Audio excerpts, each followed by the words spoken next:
Hello everyone, welcome back to the course Introduction to Multi-Agent Systems. In the previous lecture, we discussed how topology of a network can actually dictate whether or not consensus will be achieved by the system. Now let us say the agents do achieve consensus. What is the exact value at which they agree upon? How do we know that? So in today's lecture, we'll discuss exactly the same thing. That first of all, we'll try to summarize the results in a more formal manner on whether or not consensus will be achieved. And let us say we do get consensus, where exactly do we get the consensus? So let's get started.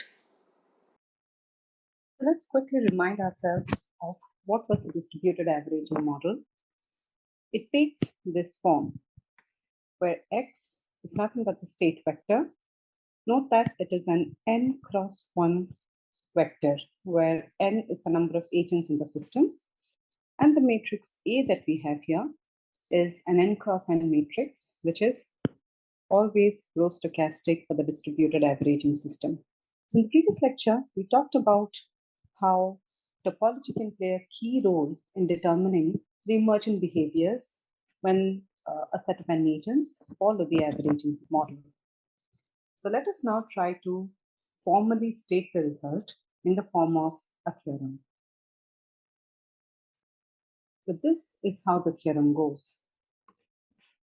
Let A be a row stochastic matrix and G be the associated digraph. Note here that the matrix A that is given here is the adjacency matrix of the associated digraph.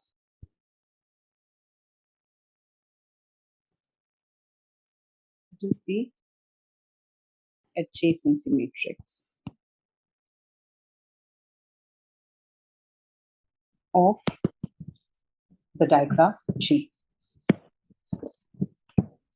And the assumption is that all of the agents are following the distributed averaging model, which is x dot equals a of x. Then the following statements are all equivalent to each other. The first one being the eigenvalue 1 of the adjacency matrix A is simple and all the other eigenvalues have magnitudes less than 1. If this holds, then if statement A holds, then statement B also holds. What does statement B say? It says that the matrix A then becomes semi-convergent, such that limit k tends to infinity, A raised to the power k converges to this value. Note that 1n double transpose is an n cross n matrix. So the powers of A eventually over time converge to this matrix. So note here that W satisfies some interesting properties here. The first being that obviously it is the dominant left eigenvector.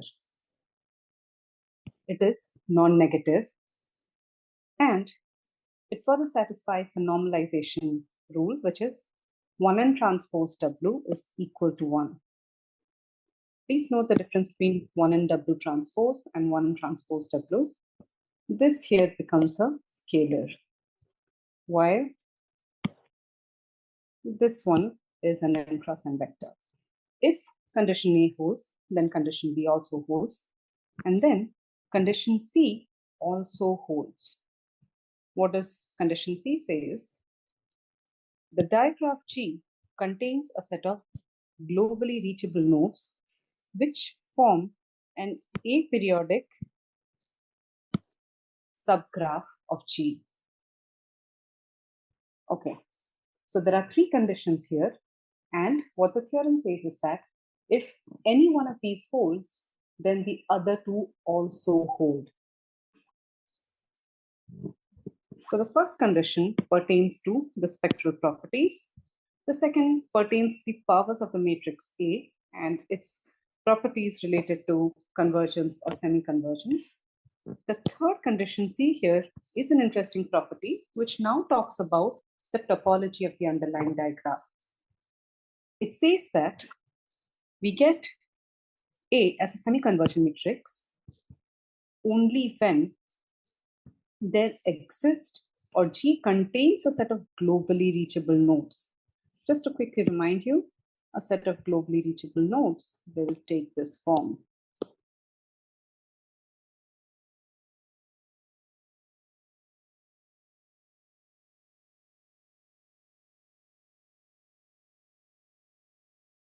In this particular example, 5 is a globally reachable node.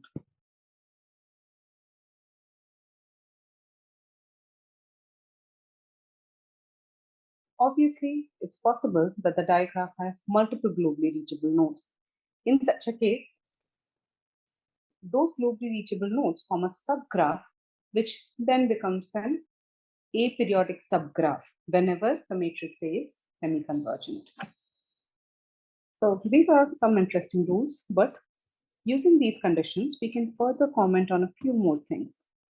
That is, if the above mentioned conditions hold, then the left eigenvector W, which is greater than equal to 0, further satisfies a few more properties. That is, the ith entry of W, so let's mark some entry Wi here.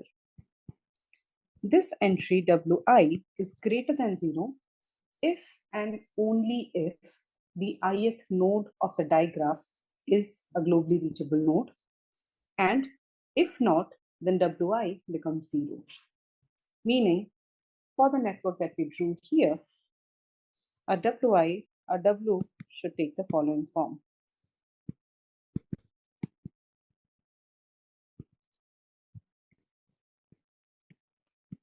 The fifth entry is non-zero. Then the entry W5 is greater than 0.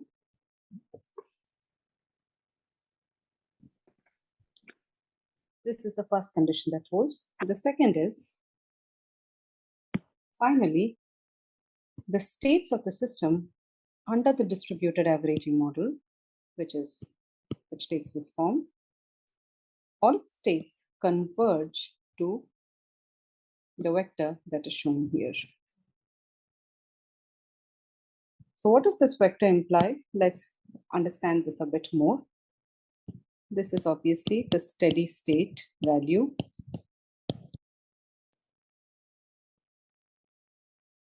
x of k, which occurs when k tends to infinity, and it is equal to some scalar times 1n. Note that W transpose x0 is a scalar because W transpose will take this form. When multiplied with x0,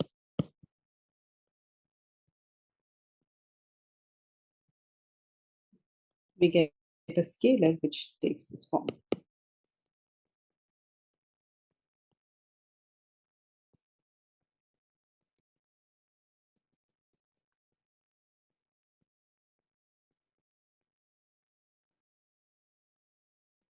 And this scalar is multiplied with the vector 1n, meaning every entry of x bar takes the same value, meaning all of the agents achieve consensus. So just to summarize, what it says is that when we have a digraph which contains a set of globally reachable nodes which form an aperiodic subgraph, then the set of agents achieve consensus at the value which is given by this scalar. Okay. So now we'll look at how the proof of this result goes. So let's get started.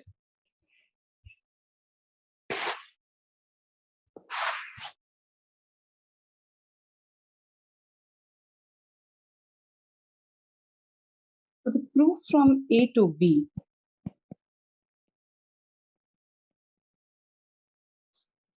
Now the proof from A to B follows very directly from all of the results that we have discussed so far.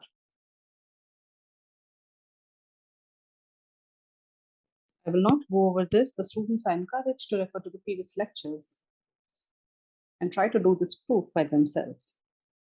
So let me mention From the results,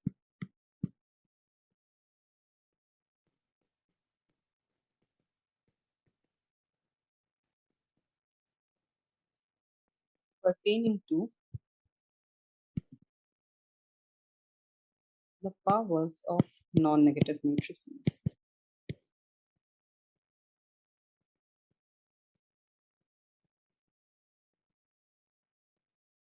Which contain or which have a dominant eigenvalue equal to unity in our case.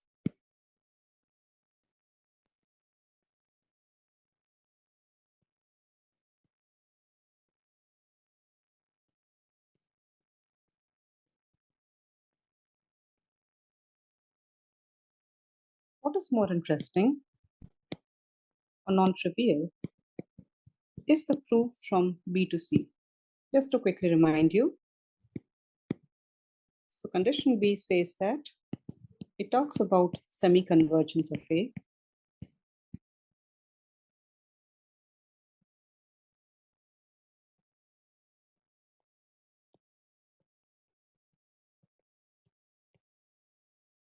And it says that it is equivalent to the digraph containing some globally reachable nodes. Containing some globally reachable nodes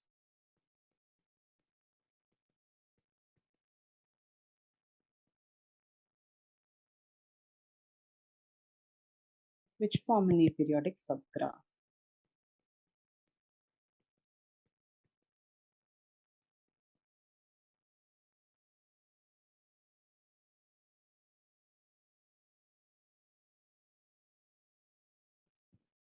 Okay, so this is what we will try to prove.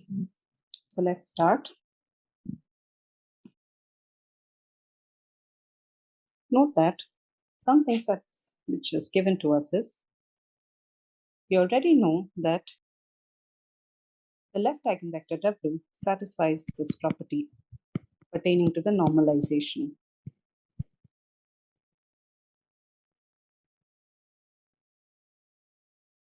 We know that W here has entries which are greater than or equal to 0. So what does this then imply? It simply implies that, let's write it.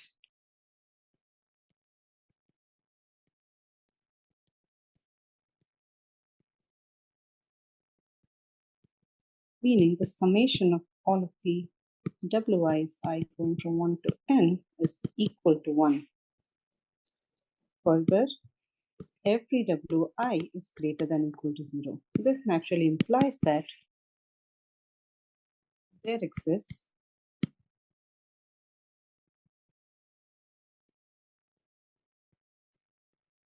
at least one Wi which is strictly greater than 0.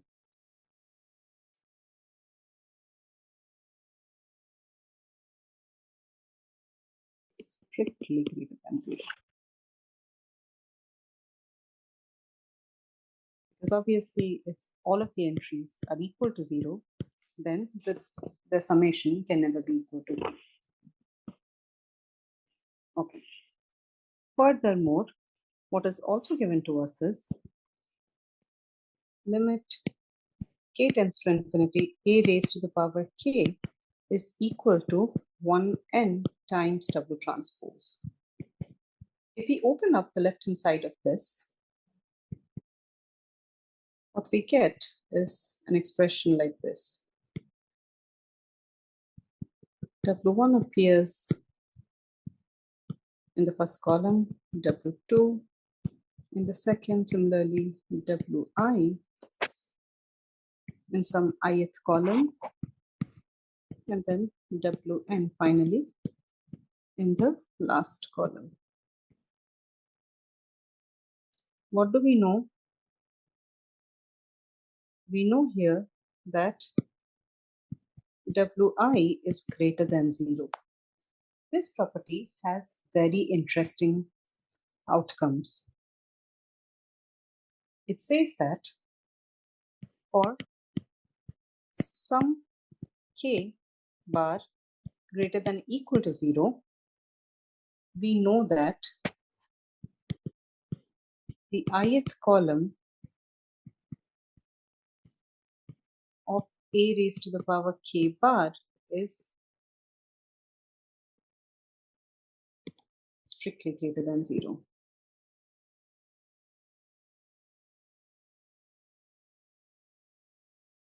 Greater than 0.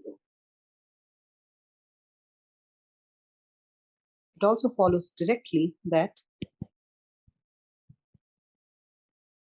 for all k greater than equal to k bar, the jth column of a raised to the power k,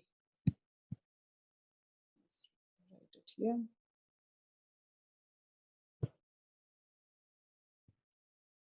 is strictly greater than 0. So what does this imply?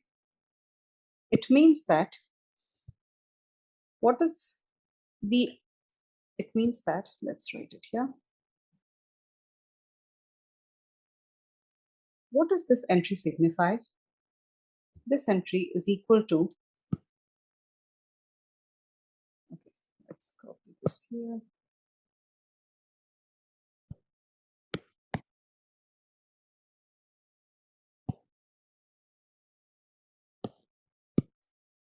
It signifies that, please remember that this is a raised to the power k now. It means that a raised to the power k, the one ith entry of it is equal to wi, which corresponds to this entry. It implies there exists a path, there exists a walk of length k from 1 to I. Note that all of the entries here are greater than 0, meaning there exist walks of length k from every node j to node I. This implies node I is globally reachable.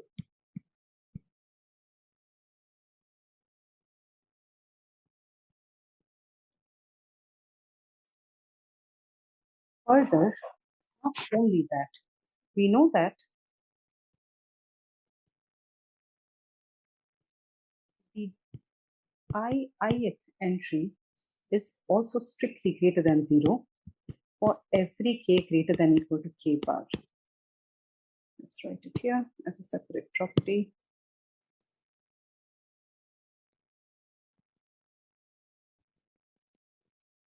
It can be shown using some other conditions, which we will not go over this proof, but it is something that always holds, that under these circumstances, subgraph containing all such nodes, containing all such globally reachable nodes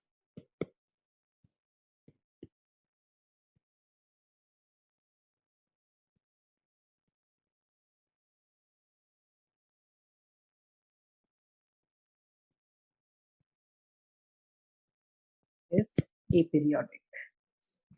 So what have we shown? We showed that the matrix A is semi-convergent. Under those conditions, the distributed averaging model, the digraph that we have always contains a subgraph of globally reachable nodes, and that particular subgraph is aperiodic. The semi-convergence leads or enforces some topological conditions on the digraph, which completes the proof from the B part to part C. Let's look at the reverse direction now, which is from C to both A and B. Meaning we now start with a digraph which contains a subgraph of globally reachable nodes, and then we show that semi-convergence of A follows and all of the agents reach consensus. Okay, so let's do that. What is given to us is that G contains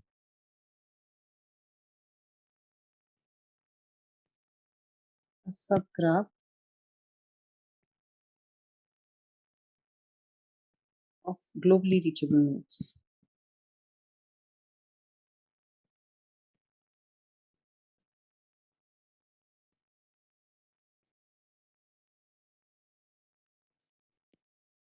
Which is aperiodic.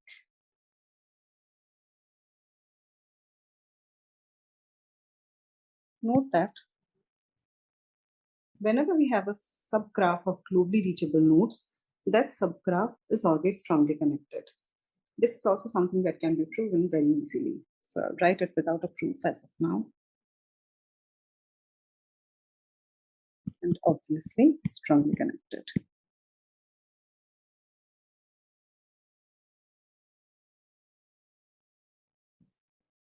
In that case, let us start by renumbering the nodes in the network. In order to renumber them, we start by denoting the number of globally reachable nodes that we have. So we say, let the subgraph contain n1 number of nodes.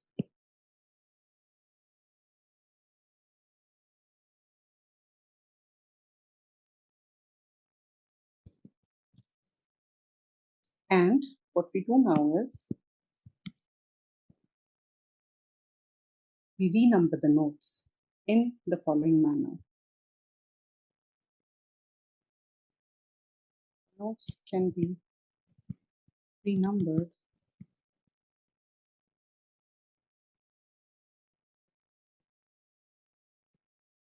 such that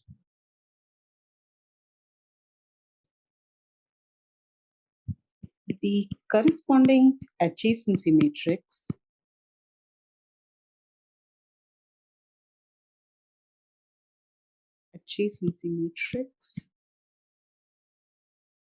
becomes lower block triangular.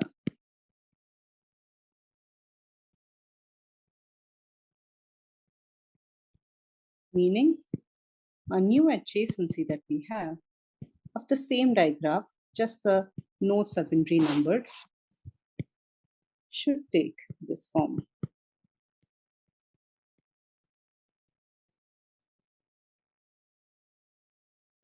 And A12 would be 0 for us. Okay. What does A11 signify? So before getting into this renumbered matrix, let's very quickly, let us consider the following diagram.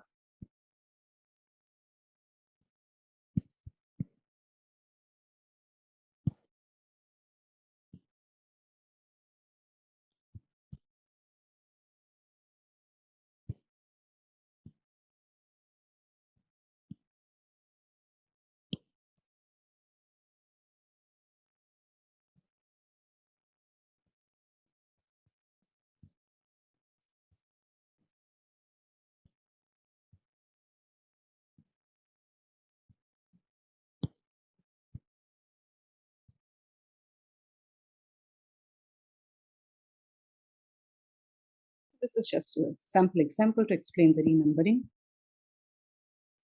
The given numbering of the nodes, the adjacency matrix takes the following form.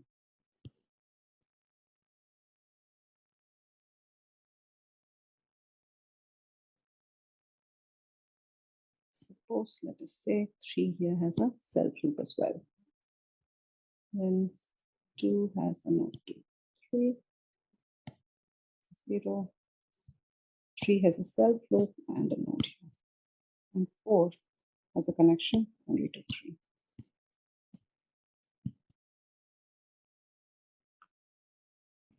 Now, for this given diagraph, we notice that it is not a lower block triangular matrix. Sorry. It is not a lower block triangular matrix. The entries here are actually not zero. But however, although in this case, it takes the upper triangular form, but if now we renumber the nodes in this manner, for this renumbering, suppose we get some adjacency matrix A2.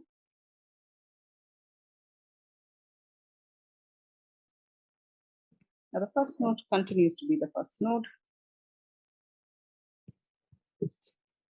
and it has an entry to the second node and the last node. Node number 2 has an entry to node number 3 only.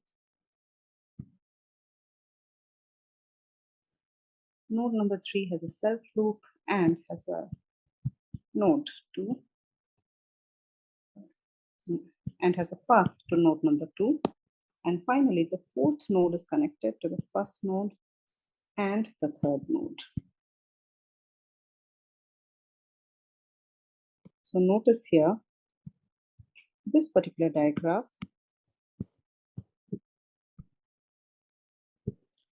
is not lower block,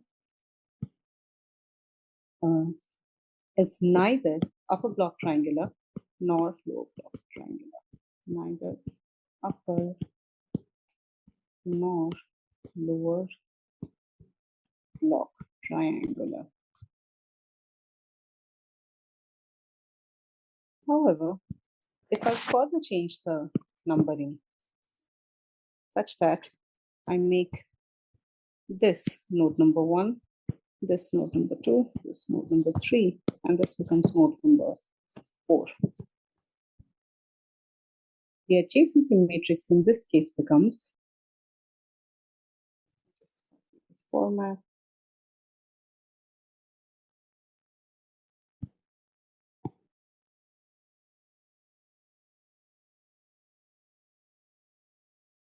let us rewrite the entries. So the first node has a path to node number 2, and that's it. The second node has a path to node number 2 and itself. And the third node has a path to node number 2 and node number 4. And the fourth node has a path to node number 2 again and node number 3. So if you notice now, we have a matrix which is lower block triangular. So this is exactly the renumbering of the nodes that we are proposing. If you notice here, the nodes, these two nodes are globally reachable. They form a strongly connected subgraph, which is also aperiodic for this particular example.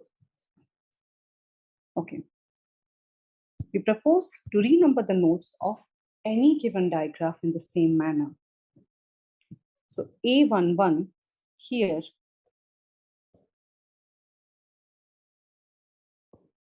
let's write it again. Under the renumbering,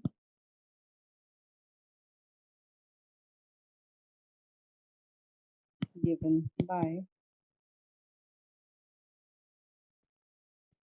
so we haven't yet talked about the dimensions. I first wanted to explain how the partitioning would look like or renumbering would look like. A1 here consists of all the globally reachable nodes. Now note that we have n1 number of globally reachable nodes, meaning the submatrix given here has a dimension of n1 cross n1. So meaning 1, 2, and 1 number of nodes are taken up, and we have a total of n number of nodes, meaning the dimension of A21 now becomes equal to n minus n1 cross n1. Naturally, the dimension of A22 then becomes n minus n1 cross n minus n1. Since A11 pertains to the set of globally reachable nodes, meaning we can reach from every other node to these n1 number of nodes. However, notice that they do not have a path to the other regions, meaning that this submatrix A12 is equal to 0 in this case, and on the other hand, A21 is never equal to 0. A21 is not equal to 0 matrix. It definitely has some non-zero entries.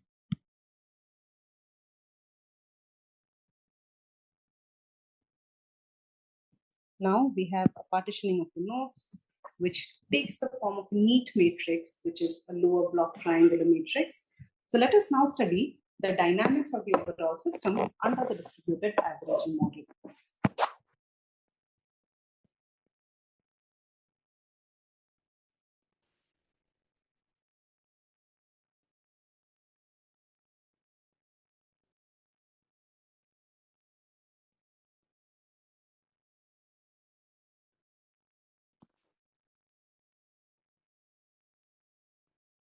Dynamics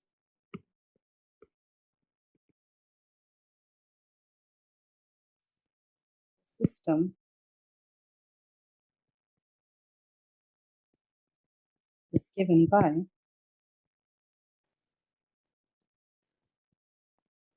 x of k plus 1 is equal to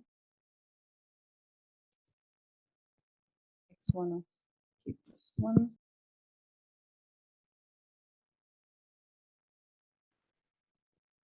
to xn1 k plus 1 followed by xn1 plus 1 k plus 1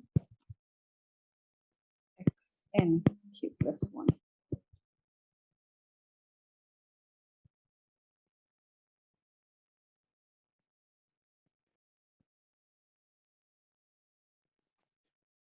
Is equal to A11 0, A21, A22,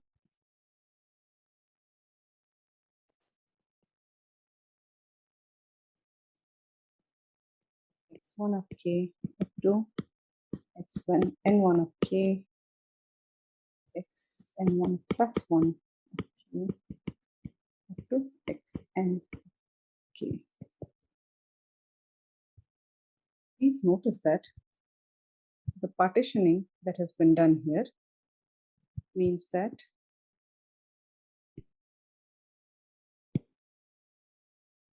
all these nodes correspond to the set of globally reachable nodes, and these states x n plus 1 to xn pertain to the other nodes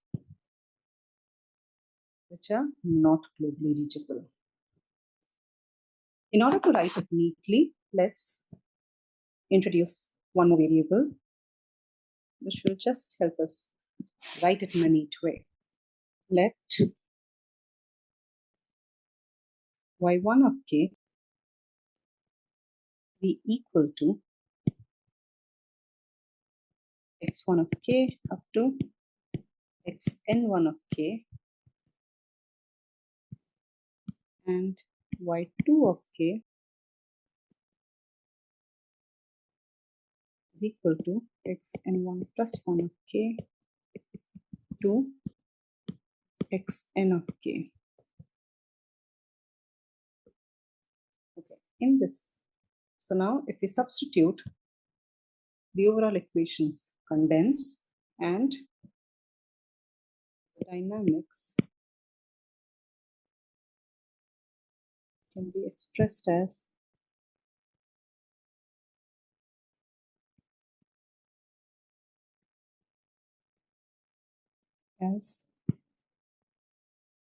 y1k plus 1, y2k plus 1,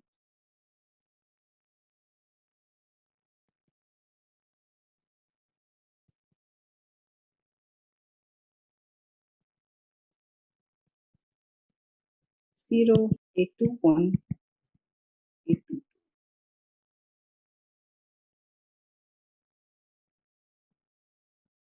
equal to y1k and y2k. So you focus on this form now. Some things which directly follow now are, this straightforwardly implies that y1k plus 1 is equal to a11 times y1k and y2k plus 1 is equal to a21 times y1k plus a22 times y2k. So what do we straightforwardly observe? We observe that the globally reachable nodes do not get affected by the other nodes, and on the other hand, depend only on their behaviors. So this block now behaves independently, acts this subgraph of nodes, the subgraph acts independently of the other nodes in the network, independently of the other n minus n1 nodes in the network.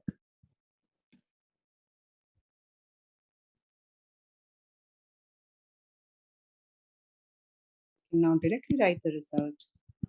Let us zoom in again. What is given to us is a subgraph of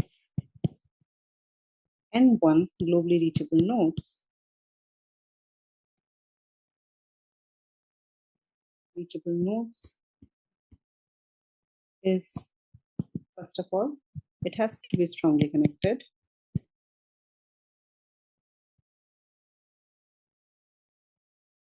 Secondly, it is also aperiodic, meaning the corresponding adjacency matrix A11 becomes primitive. If we invoke the Perron-Frobenius theorem or directly apply, so let me add one more thing here, means there exists a Perron eigenvalue lambda p greater than 0, which is simple and strictly larger than magnitude, larger in magnitude than the other eigenvalues.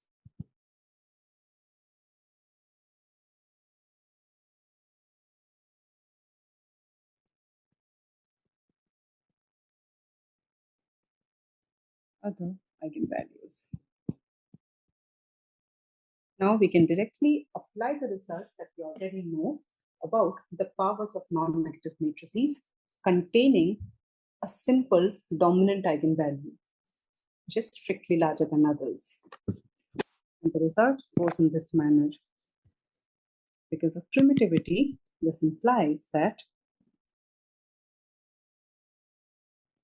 the dynamics of the subgraph, or we can write directly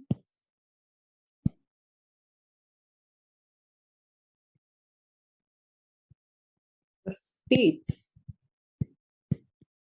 y1k of the globally reachable nodes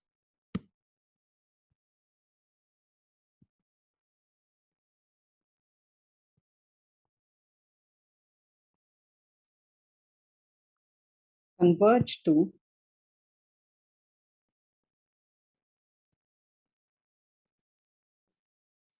some, let's say, steady state value, highlight it in a different color, y1 bar,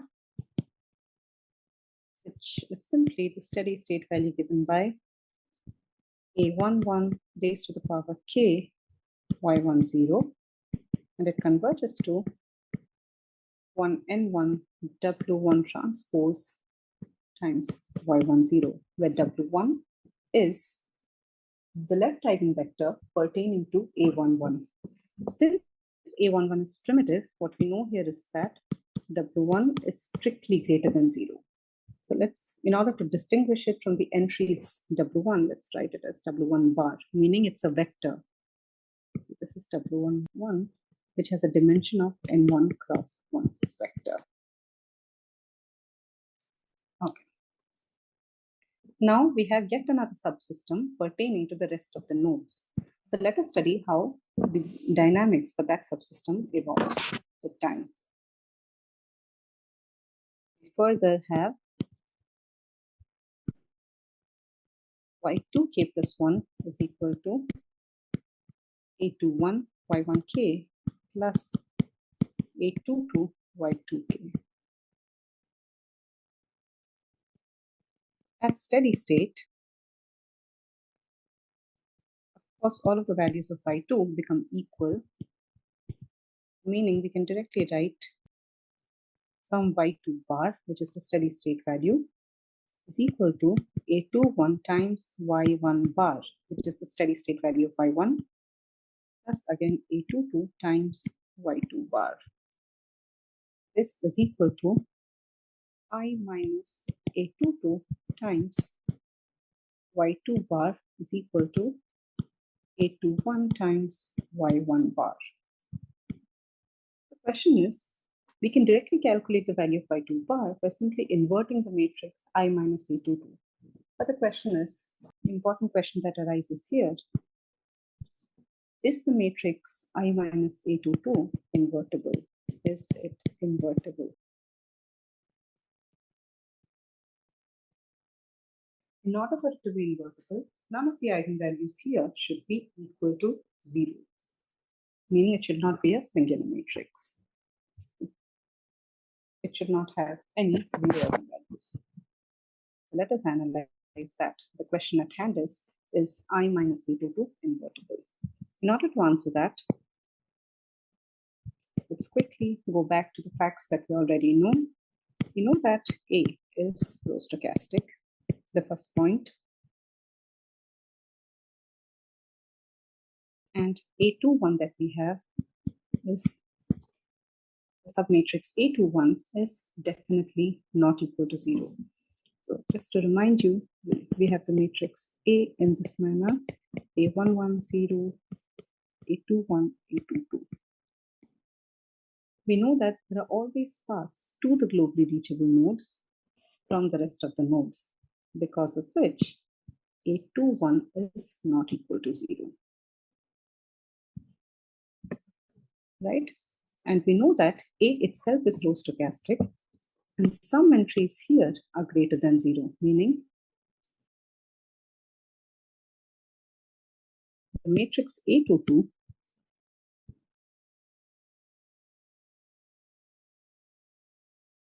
is Rho substochastic.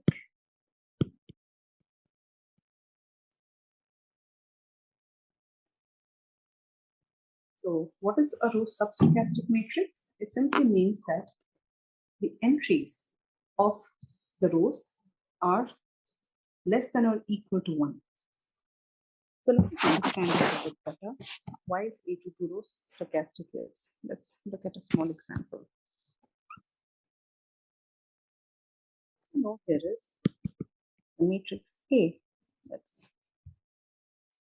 take a 4 cross 4, or let's look at the matrix that we already have for the example we considered before, which is this network. For this particular network, the adjacency matrix that we see here, let me copy the adjacency here. Let's copy both of them.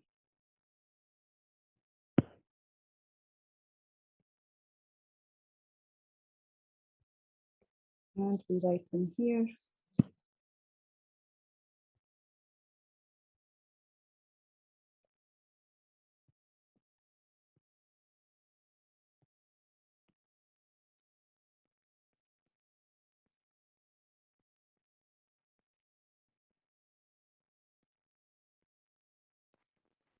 The number of nodes that we have.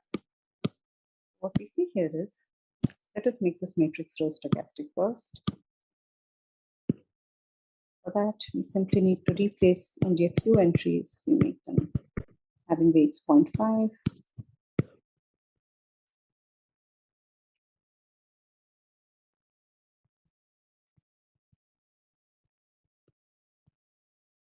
Now, let's look at all of the partitions.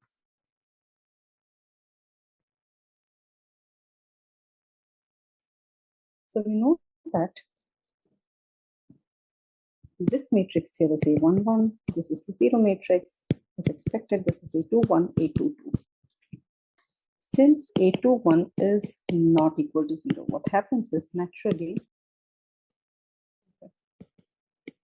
the sum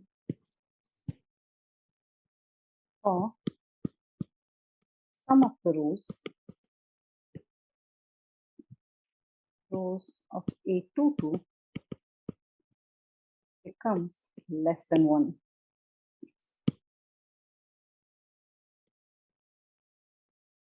Here the row sum is equal to 0.5. And in this case, that is also equal to 0.5. Meaning A22 here is row substochastic. And this will hold whenever we do such a rearrangement. Every A22 that we will have will be row substochastic. Okay, so now we are convinced that A11 is a primitive matrix and A22 is row substochastic. Since this is a lower block triangular matrix, the eigenvalues we know that is derived from these two blocks, A11 and A22. So let us do a further rearrangement given by this.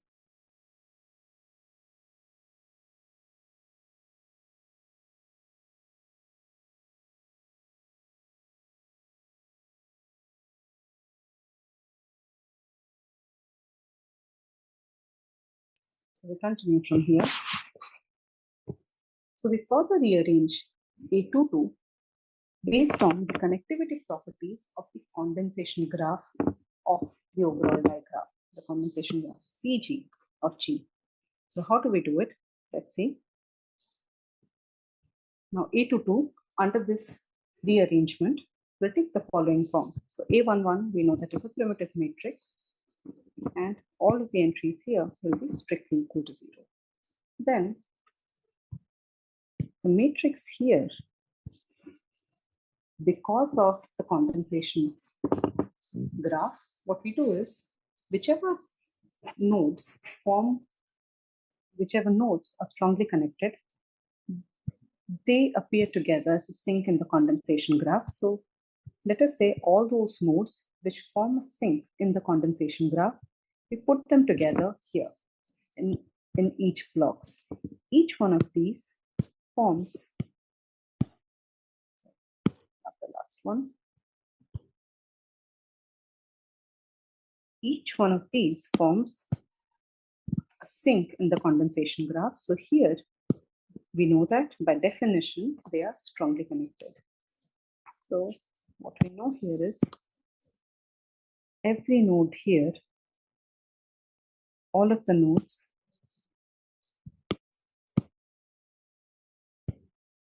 given pertaining to these diagonal blocks are strongly connected.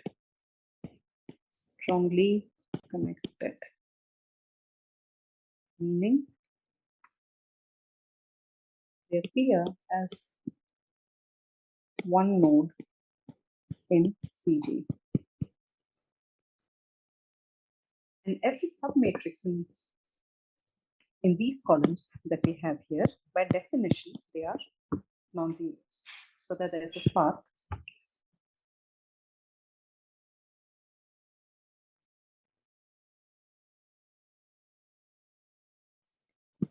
every node given here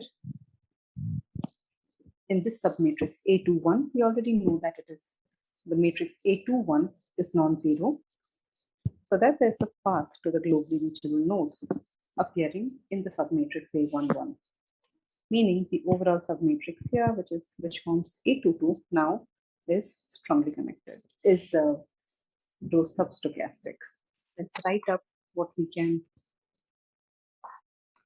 conclude from the following rearrangement.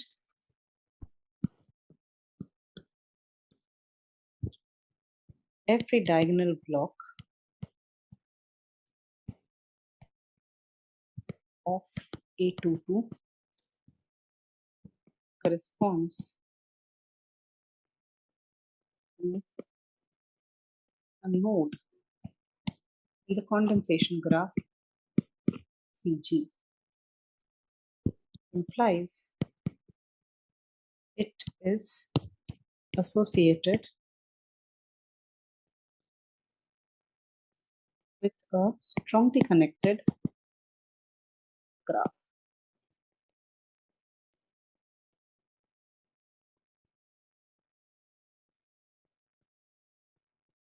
Which is the first point. Now, so if it is a strongly connected subgraph, what can we say about its adjacency matrix? It is obviously irreducible. So this implies the corresponding adjacency matrix is irreducible.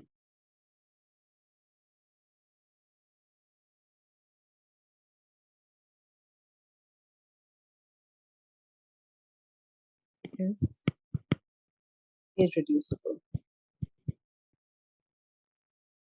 We further know, we already know that it is rho substochastic.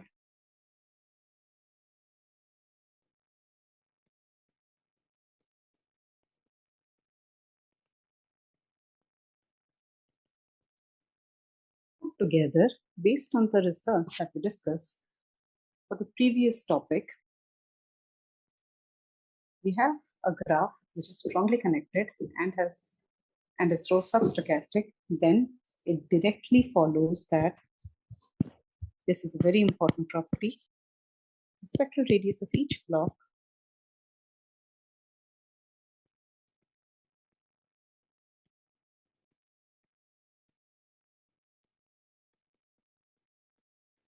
is less than 1,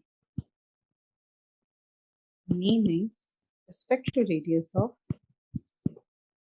the overall submatrix A22 is obviously also strictly less than 1. What does this now imply? Meaning, if we now look at the matrix A22,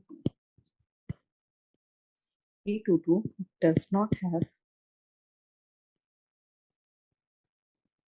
any eigenvalue equal to 0.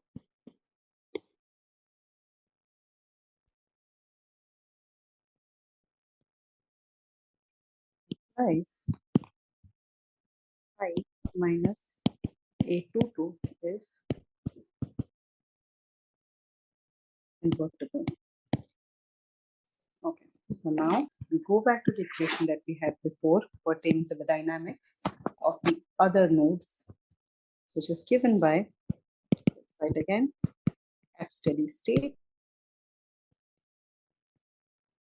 we had the relation y2 bar is equal to I minus A22 inverse into A21 times y1 bar. So this is what the other nodes, or this is the value that the other nodes take at steady state. We already know what is the steady state value of y1, which we discussed before. So let me directly substitute that value here. This implies y2 bar is equal to I minus A22 inverse times A21 times W1 bar transpose Y1 0. again, we can simplify this expression a bit more in this manner. A is Rho stochastic,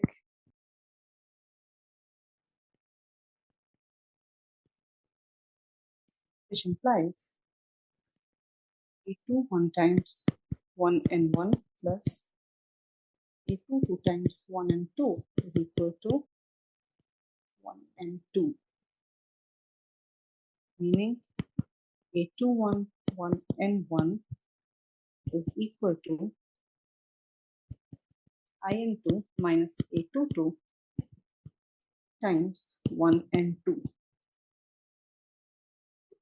So again, this can be further simplified as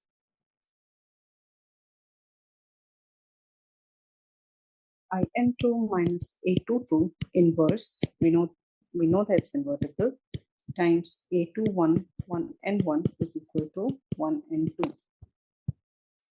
Notice that this is exactly the term that we have here. I missed the term W1 1 and 1 here. Now I've added it.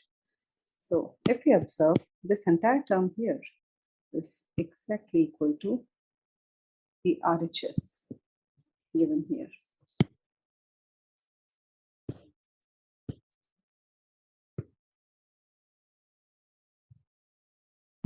This overall term, meaning we can now do some further simplification. This implies Y2 bar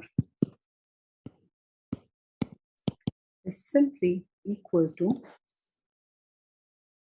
1 and 2 bar, 1 and 2 times W1 bar transpose Y10, which is where this other states converge, which is now a much neater expression.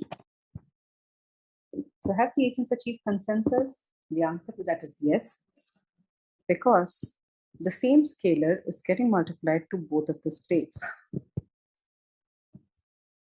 Note that Y1 bar converge to the same value given by W1 transpose Y0. And similarly, Y2 bar also converges to the same scalar, meaning the agents do achieve consensus. This formulation can be written in a further simplified way, which is again just a notational thing. So let's write it. Thus, limit k tends to infinity, x of k, which is equal to x bar, the steady state value, is simply given by the concatenation of the two steady states, y1 bar and y2 bar, which can now be written as 1 and 1 W1 bar transpose, Y10 bar transpose Y20. If we rearrange it further, we can write it in the very neat form given by 1n times W1 bar transpose 0 Y10 and Y20.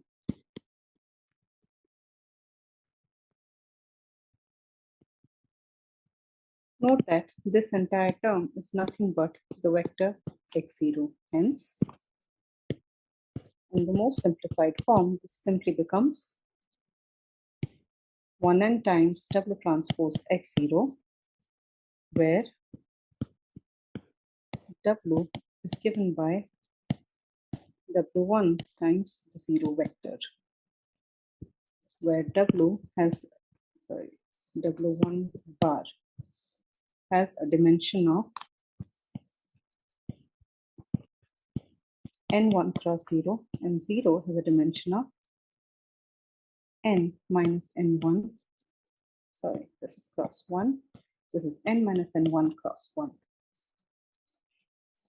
So it follows from here that all of the agents do achieve consensus, as we can see using this formulation, using this final expression.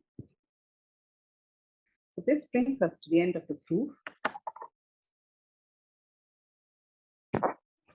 Let us quickly, so this brings us to the end of the proof. And with this, so let us summarize what we have learned through this result. So the result again says that suppose we have a digraph which has a set of globally reachable nodes which are strongly connected obviously and are also aperiodic. Under that scenario, all of the agents, every agent in the network achieves consensus, and the consensus is driven by the initial conditions of only the globally reachable nodes. So which is also something that follows from here. If we observe this expression,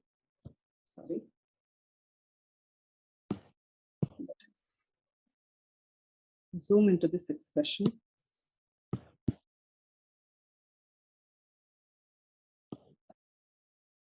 So the final solution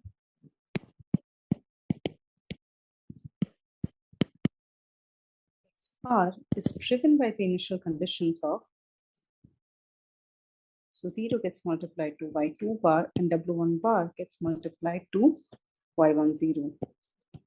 This implies that y20 has no impact on the final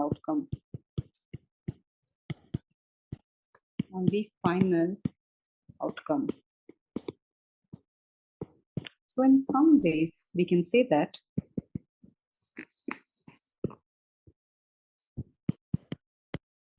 the globally reachable nodes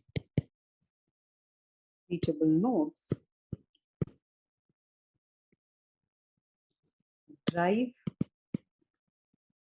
the overall system and dictate the consensus value.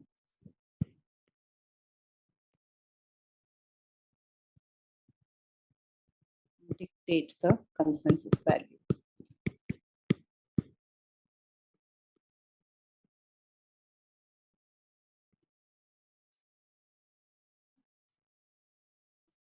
Okay, with this, we will pause today's lecture. We'll stop today's lecture and we'll continue discussing one more result on disagreement. So in this lecture, we talked about consensus, but of course, that is not the only behavior that can happen when there are a group of agents. Disagreement, on the other hand, is very common. So while we know that if the conditions don't hold, then we won't get consensus. But if not consensus, then what is the behavior that we get? This is something we'll discuss in the next lecture. Thank you.